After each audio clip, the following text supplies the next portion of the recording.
Twelfth class mathematics. Probability में अगला कदम बड़ा बेहतरीन है, बहुत इम्पोर्टेंट है, और उम्मीद पूरी करता हूँ जैसे कि अब तक आपकी मैं क्लास ले रहा हूँ ऑफलाइन, केवल शुरू करा देने मात्र के बाद आप स्वयं करना उसको शुरू कर देते हो, मुझे बड़ा अच्छा लगता है। अगला कॉन्सेप्ट जो है आपकी बुक के according, the law of total probability. Just next exercise बेहद इंपॉर्टेंट, जिसका एक एक क्वेश्चन करना अनिवार्य है। ऐसा मैं इसलिए कह रहा हूं कि मुझे पता है आगे क्या होने वाला है। फॉलो करें जो कहा जा रहा है। कॉन्सेप्ट क्या है? अगर मैंने लिखा दिया तो कदाचित आप टेंशन लेनी शुरू कर दो। फ्री माइंड, स्माइल और विचार करें। कॉन्सेप्ट स्टार्ट हो रहा है, ध्यान करना, ठीक है?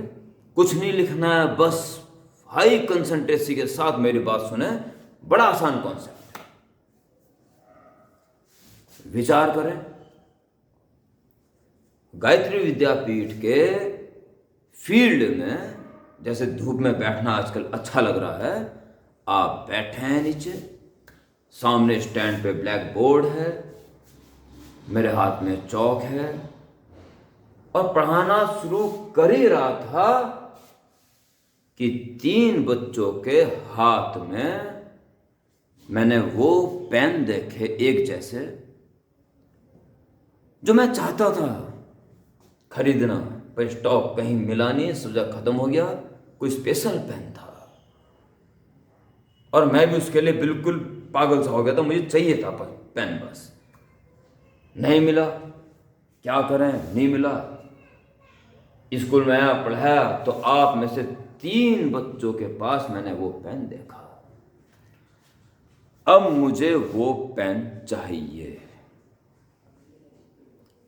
आपने देने से मना कर दिया, पर मुझे तो चाहिए।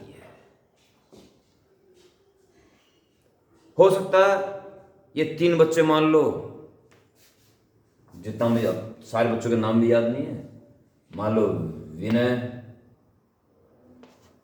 जोशी है, विनय बच्चा है, एक हर्षवर्धन मान लो, और एक कौन हो तुम, एक नैना चौहान मान लो। इन 3 के पास वो पेन है। मैंने सोचा कि विनय के पास जाऊं, उसे डांटूं और उसे पेन किस तरह छीन लूं। या तो ये हो जाए, मुझे तो पेन चाहिए। या ये हो सकता है कि मैं हर्षवर्धन के पास जाऊं, उसे डांटूं, उसका पेन छीन लूं। या हो सकता है मैं नैना चौहान के पास जाऊं, उसे समझाऊं, डांटूं, कुछ भी करूं, पर पेन ले लूं। मुझे पेन चाहिए। इसके चांसेस कितने हैं? कुछ ऐसा कि विनय के पास जाऊंगा, विनय जोशी के पास, इसे पेन मिल जाए, जरा चांस कुछ कम से हैं। इसके पास जाऊंगा, हर्षवर्धन के पास, तो उसका 50% चांस है, दे ना दे क्या पता। नैना चौहान के पास जाऊंगा तो चांसेस कुछ ज्यादा है। क्या? ले लीजिए सर, हो सकता है। अलग अलग chances.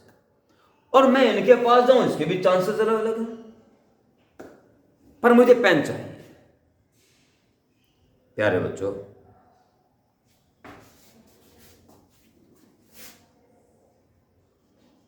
Late E1 stands for कि विनय जोशी सिलेक्ट हुआ कि मैं उससे पेन ले लूं। पहले मैं सिलेक्ट करूंगा ना, किससे पेन लूं। हो सकता है विनय जोशी सिलेक्ट हुआ हो। E2 is an event of selecting Harshvardhan. E3 is event of selecting Neha कौन सी, नैना Chauhan. And A is finally I obtained pen. I have obtained pen. मुझे पेन मिल गया। प्यारे बच्चों, इस बात के चांस कितने हैं? मुझे पेन मिल गया, इसके चांस कितने हैं? This is the law of total probability. अगर मुझे पेन मिल गया इन हालातों के बाद अगर मुझे पेन मिल गया तो क्या क्या हुआ होगा? हो सकता है विनय जोशी सिलेक्ट हुआ हो, उससे मैंने पेन लिया हो सकता है हर्षवर्धन सिलेक्ट हुआ हो, उससे मैंने पेन ले लिया हो, और हो सकता है प्यारे बच्चों नैना चौहान सिलेक्ट हुई हो, उससे मैंने पेन ले लिया हो। इनमें से कोई एक घटना घटी होगी। पेन 3 ही बच्चों के पास था। Probability of E1 means Vinay Joshi select हुआ हो एंड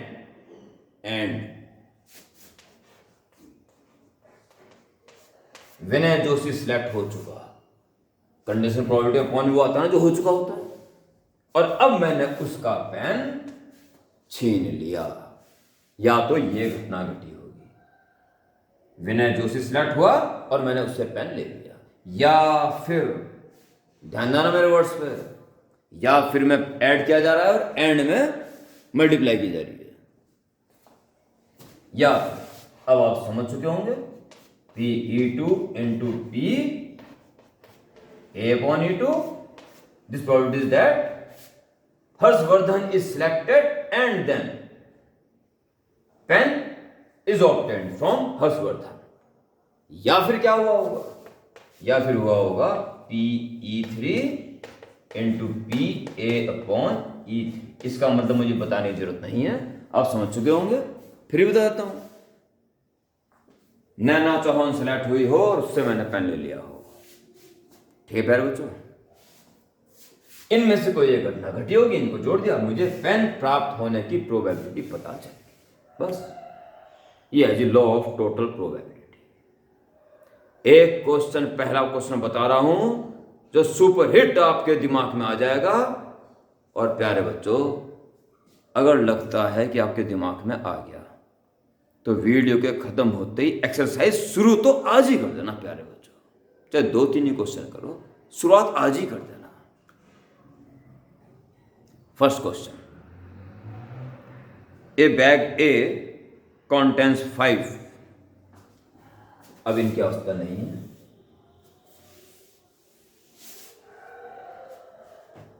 और विनय जोशी, हर्षवर्धन और नैना चौहान, अरे ऐसी कोई बात हुई नहीं, फिर भी कोई मेरी बात बुरी लग रही हो तो ऐसी कोई बात नहीं है, मैंने एग्जाम्पल लिए हैं बस।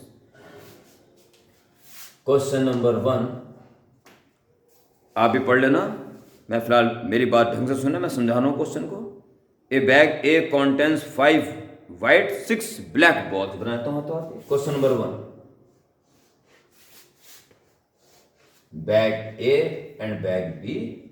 बैग ए में है 5, 6 व्हाइट ब्लैक, 5, 6 व्हाइट ब्लैक, और बी में है 4, 3 व्हाइट ब्लैक, 4, 3 व्हाइट ब्लैक।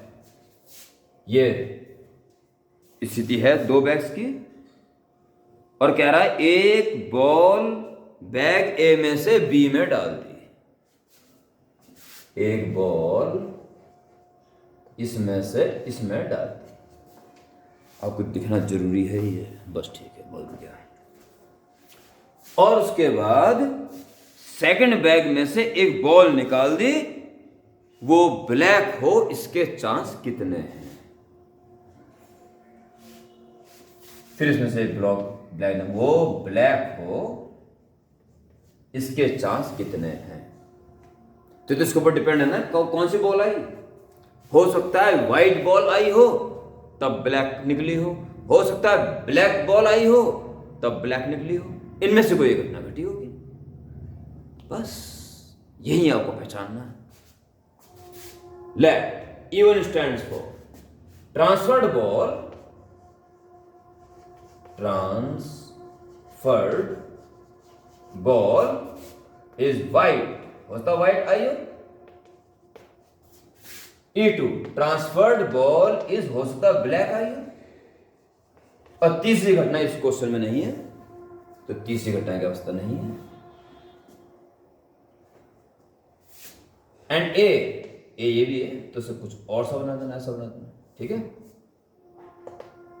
क्या है फाइनली, क्या हुआ, final selected ball is black, final